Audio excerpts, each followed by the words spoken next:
Hello everyone, Danny here today to talk to you about the audiobook Shadow of the Lions, written by Christopher Swann.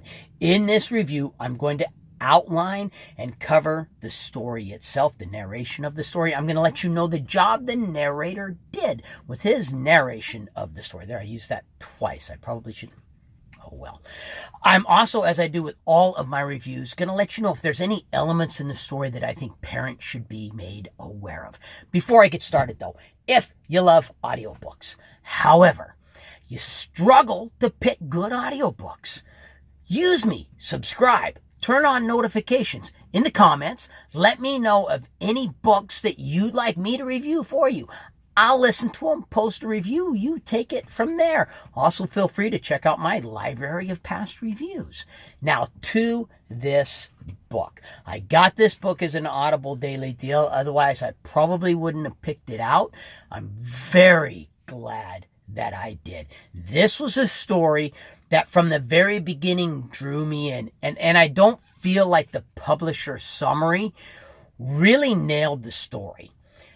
The publisher summary made it sound like this was a story, about some secret plot at the school that Matthias was going to go uncover. That's really not what this story is about. This story is more about Matthias and Fritz's life.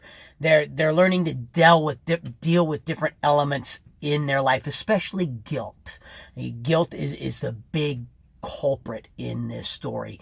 The mystery of Fritz's disappointment or Fritz's disappearance is a definite element in the story. It's kind of the cornerstone on which the entire story is based, but it's not what really draws you into this story. So early on, you learn about Fritz being dropped out of boarding school by his parents, his anger and feelings of abandonment towards his parents, his attempts to fit in and how awkward and out of place he felt, and how he finally makes a lifelong friend in Fritz, how he gets accepted into Fritz's family, falls in love with Fritz's sister, and then their senior year, something happens, and Fritz disappears, drops off the face of the earth. Now, because of the way Fritz disappears, Matthias is racked with guilt. He's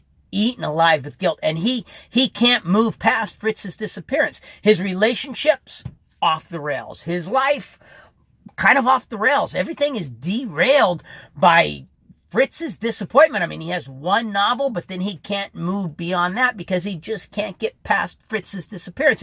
And you see it time and time again in the book when he has a conversation with people who, have accepted the fact that Fritz is probably dead, and he just can't move past that and can't believe that they're giving up like that at all. And it's because of the guilt that is eating him alive. He gets accepted back to the boarding house to be a teacher. And there's several other mysteries and intrigues come into play. There's a kid that gets killed. There's drugs. He gets framed and sent to jail and has to do this investigation. And the majority of the investigation that he does seemed to me more like it evolved around the drugs. Now, while he was investigating the drugs and being framed, he was also using that to try to figure out what happens to Fritz. And towards the end of the book, he does figure out what happens to Fritz. But to give you an idea of why I say that wasn't really the big mystery and the big element in the book, he figures out what happens to Fritz. All of that gets resolved, and there's still 45 minutes left in this story, because really this story is about Matthias and how he dealt with his life, his relationship with his parents, his relationship with the girl, his relationship and life in general. There are bad language in it. It's not excessive or overly done by any stretch, but it does come up. It's more like what you run across in everyday life anymore, unfortunately. There are 3 sexual elements to the book. They're not graphic, anything like that. Him and the girl that he's in love with, there's four. Actually, there's a fourth one. So he and the girl that he's in love with twice, they talk about him and her making love, but it's a brief touched on, not gone into. A kid that gets kicked out of school explains that gets kicked out of school because he was having sex with a girl on the ninth green. And then there's a scene where Matthias is kissing a girl, and he describes what happens to his body as he is kissing the girl. As an adult, that was nothing at all. It would depend upon how you raise your children and your feelings about that as to whether you'd want to listen to it around your children at all. A little bit of violence, nothing too bad. I mean, you've got the kid that gets killed, blows his head off.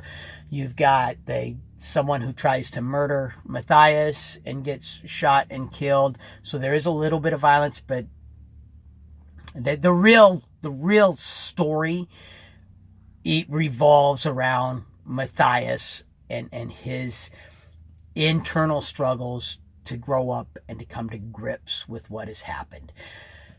The most controversial part of the book for me, and that's not really the right word to use because it was an internal controversy, not an external controversy, was the end. And I'm trying to think of how to explain this. So at the end of the book, he's having a conversation with Fritz's sister, who is his love interest. And I wanted him to handle that conversation differently than he handles that conversation.